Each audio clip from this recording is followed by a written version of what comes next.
Welcome to Phone Transformer. In this video, we'll show you exactly how to delete items from Google Collections in a few simple steps. Step 1. First, grab your phone and open the Google app. Make sure you're using the latest version and double-check that you're logged into the right Google account. This helps make sure you're accessing the correct collections.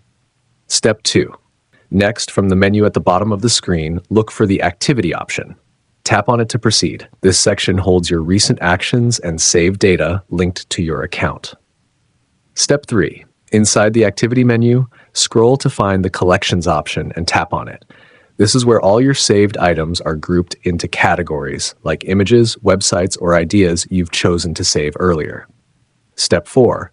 Once you're inside Collections, choose the collection that contains the item you want to delete. Tap on that collection to open it up and view all the saved content inside. Step 5. Look carefully at the item you want to remove. You'll notice 3 dots, usually in the corner of the screen or near the item itself. Tap on those 3 dots to open up more options. Step 6. When the pop-up menu appears, find the Remove or Delete option and tap on it. That's it. The item will be removed from your Google collection, and you're all set. Thanks for watching, and please subscribe to the channel.